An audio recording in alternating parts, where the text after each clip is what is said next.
सुबह के बज रहे हैं 6:30 और मैं जा रहा हूँ पूनम को छोड़ने के लिए। फटाफट में रेडी होना था, इसलिए मॉर्निंग का ब्लॉग शूट नहीं कर पाया निकलते समय। माहौल थोड़ा गमगीन था, सब लोग रो रहे थे, मम्मी भी रो रही थी। तो अभी हम निकल चुके हैं और करीब 15 मिनट का रास्ता भी हमने क्रॉस कर लिया है।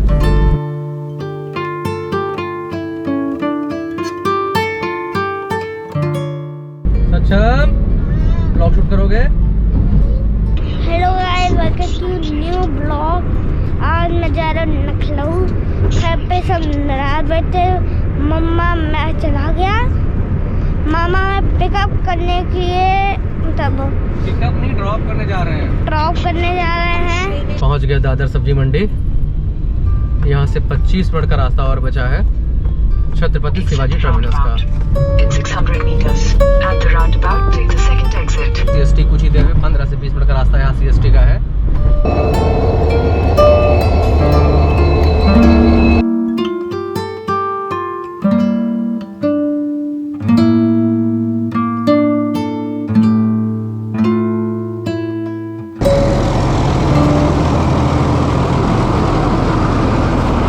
फाइनली सक्षम को हमने ड्रॉप कर दिया है। क्या करते हैं, पिकअप की ड्रॉप कर दिया है। सब रेडी। अब मैं जा रहा हूँ क्योंकि मेरी गाड़ी खड़ी है रोड पर। निकल चुका हूँ घर के लिए। 1.5 घंटे से 2 घंटे का समय लगेगा। पूनम को मैंने ड्रॉप कर दिया स्टेशन पर और ट्रेन में मैंने बिठा दिया उनको। पूनम आ गई थी मुंबई और काफ़ी टाइम तक रही भी वो। पूनम ने मंजू के जाने के बाद पूरी जिम्मेदारी संभाल ली थी।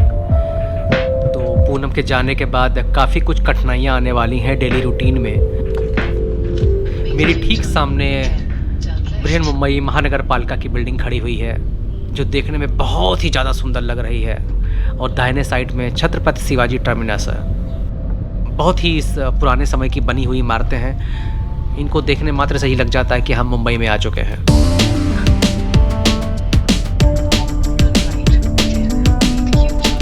उधर से आने में मुझे 1 घंटे लगा था, लेकिन इधर से जाने में मेरा मैप बता रहा है करीब 2 घंटे। तो बहुत ज़्यादा लंबा टाइम लगने वाला है। और कभी कभी मैप गुमराह भी करता है, तो इसके ऊपर ज़्यादा यकीन नहीं करने वाला। फिर भी देखते हैं लमसम कितना टाइम जाने वाला है। सुबह सुबह का नज़ारा बहुत ही खूबसूरत है, देखने लायक। और थोड़ा थोड़ा चारों तरफ धुंध है और धुंध में छिपी हुई जो बड़ी बड़ी बिल्डिंग्स हैं वो बहुत ही सुंदर दिख रही हैं। तो मॉर्निंग का नज़ारा बहुत ही प्यारा दृश्य दिख रहा है। मैंने सोचा था कि आज मैं प्रॉपर तरीके से घर पहुंच जाऊंगा, लेकिन आज भी मैप ने घुमा दिया मुझे लेफ्ट राइट। तो करीब 5 से 7 किलोमीटर का मुझे डिस्टेंस ज़्यादा बढ़ गई।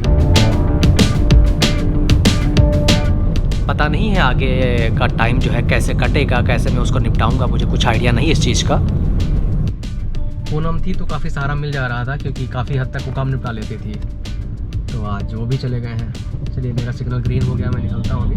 क्योंकि पूनम सुबह उठ के सारे काम घर के निपटा देती थी और ज़्यादा से ज़्यादा मुझे कुछ ना करना पड़े उतना सारा काम कर देती थी वो। और बहुत लंबे समय तक वो यहाँ पे नहीं रुक सकती थी क्योंकि उसकी सास की भी तबीयत ठीक नहीं है और ठंडी का मौसम है, वहाँ भी बहुत सारी प्रॉब्लम्स हो रही हैं। तो बहुत सारी चीज़ें, बहुत सारी कठिनाइयाँ उसके सामने थीं, बहुत सारी समस्याएं उसके सामने थीं।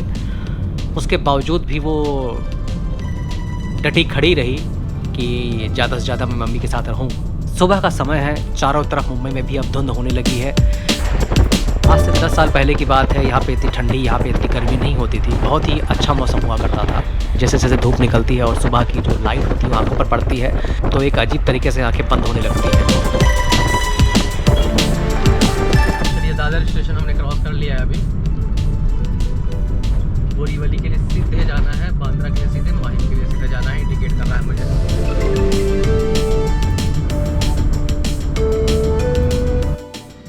मम्मी पहले तुम नहाओगी मैं नहाऊं? मैं नहाऊंगी। हाँ? मैं नहाऊंगी। आप बाद में नहा लेना। नहीं, बिल्कुल नहीं। मेरा फैसला है। हाँ, चलो ठीक है। हाँ, ऐसे ही तरुष और जयशु हमेशा झगड़ा करते थे। जयशु हमेशा परेशान रहती थी भैया से पहले नहाने के लिए। तो मुझे एक सीन याद आ गया जयशु का कि जयशु और तरुष में झगड़ा हो रहा था और जयशु ने बोला पापा आज नहाने की बारी मेरी थी और भैया बाथरूम में घुस गए। पापा सुनो, भैया ने ब्रश किया है? नहीं। पॉटी तो किया है। फेस वॉश किया है? नहीं किया है। वॉशरूम क्या है? नहीं किया। तो वो कैसे ला लेंगे? खाली खाली उनने खाली पट्टी क्या है? वो क्या होती है?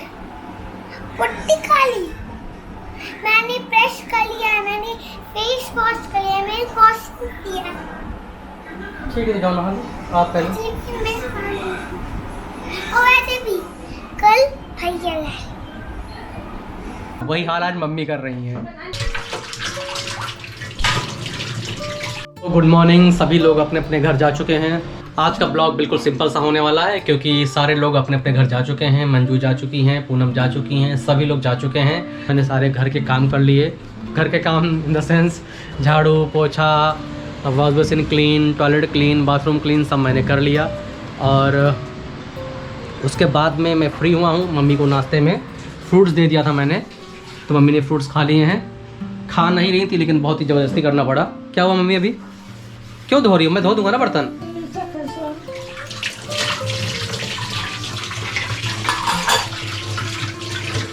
मम्मी बर्तन धो रही हैं क्योंकि वो नहीं चाहती है कि मुझे ज़्यादा काम करना पड़े।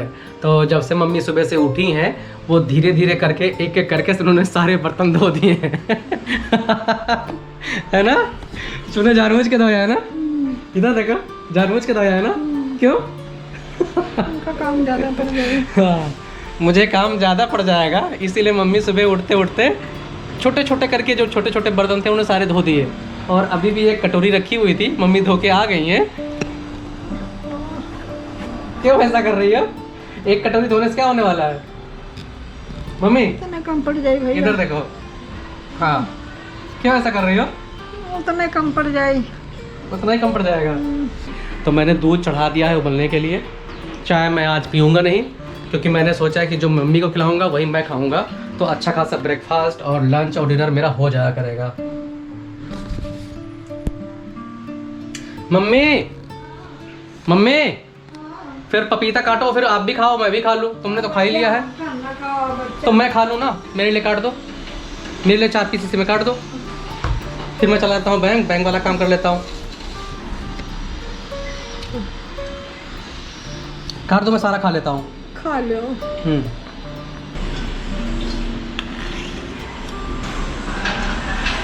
मम्मी पोहा खाना है क्या आज? कहो तो बना दूं पोहा थोड़ा सा। मम्मी पोहा खाना है क्या? तो अभी क्या दे रहे खाने में आपको? हैं? बहुत बड़ा टास्क होता है हर दिन का कि मम्मी को खिलाना क्या है, क्योंकि ये हम सोच नहीं पाते हैं कि मम्मी को हम क्या खिलाएं। कुछ भी खाओ तो मम्मी को उल्टी हो जाती है। स्टमक उतना अच्छा है नहीं मम्मी का, बहुत ही कमज़ोर हो गया। पेट इनका इम्यून बहुत ही कमज़ोर है, जिसकी वजह से कुछ भी खिलाओ तो इनको उल्टी हो जाती है या लूज मोशन चालू हो जाते हैं। तो बहुत सोच समझ के खिलाना पड़ता है। मम्मी ने ग्रीन टी पी लिया था मॉर्निंग में, तो उसके बाद थोड़ी दवाइयाँ दे दी थी उनको। अब टाइम हो गया है उनके नाश्ते का, तो नाश्ते में मैं सोच रहा हूँ पोहा बनाने के लिए, क्योंकि रोज़ रोज़ उपमा खा खा के वो बोर हो गई हैं। तो अभी पोहा कैसे बनाना है वो मैंने देख लिया इंटरनेट पर।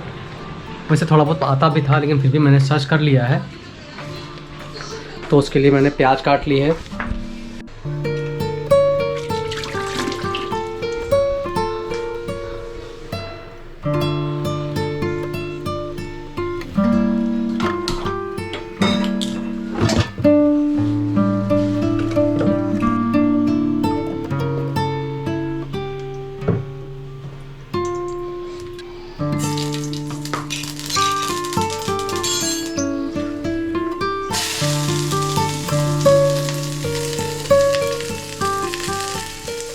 पोहा को मैंने पहले ही धो लिया है, तो धोने के बाद उसको मैंने हल्का सा भिगो दिया था, तो पोहा बिल्कुल आई थिंक बनाने लायक हो गया है।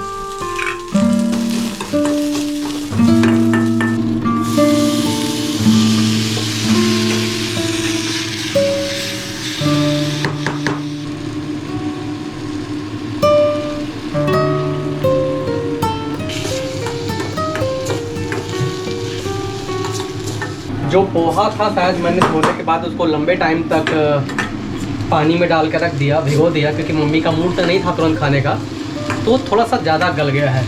तो जो पोहा खिला खिला होना चाहिए वो खिला खिला नहीं है अभी।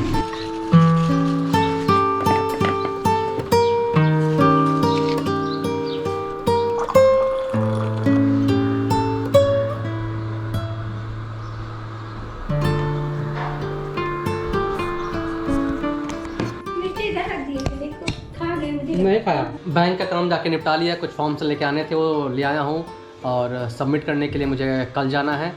तब तक भाभी आ गई थी, भाभी ने बना दिया है मस्त दाल चावल रोटी सब्जी। तो दाल चावल रोटी सब्जी आज मैं ज़मीन पे बैठ के अच्छे से खाने वाला हूँ। GoPro का माइक एडाप्टर मेरा प्रॉब्लम कुछ कर रहा था, जिसकी वजह से मैंने नया एक माइक एडाप्टर मंगाया। तो एक भाई साहब है बॉम्बे बीटी में, तो उनको मैंने कॉल किया क्योंकि लास्ट टाइम GoPro मैंने उन्हीं से ख़रीदा था। तो उन्होंने बोला कि मैं 10:30 तक मीरा रोड पहुंच रहा हूं, तो मैं उनका वेट कर रहा हूं। अभी शायद 2-4 मिनट में वो आ जाएंगे। 10:29 हुआ है, तो शायद 2-4 मिनट वेट करने के बाद आ जाएँ वो। और 10:30 शार्प उन्होंने टाइम दिया, तो आई थिंक टाइम से आ भी जाएंगे। काफ़ी दिनों से मेरा GoPro का माइक जो है ना काफ़ी प्रॉब्लम कर रहा था, साउंड में बहुत ही नॉइज़ आ रहा था, तो जिसकी वजह से उसको रिप्लेस करना बहुत ज़रूरी था। अगर मैं उसको ख़रीदने के लिए बॉम्बे बीटी जाता तो काफ़ी टाइम जाता मेरा, और इसमें घर से निकलता नहीं हूँ ज़्यादा मैं। तो बेहतर ऑप्शन था कि वो मीरा रोड आ ही रहे थे, तो मैंने उन्हीं से मंगा दिया, मिस्टर रशीद भाई।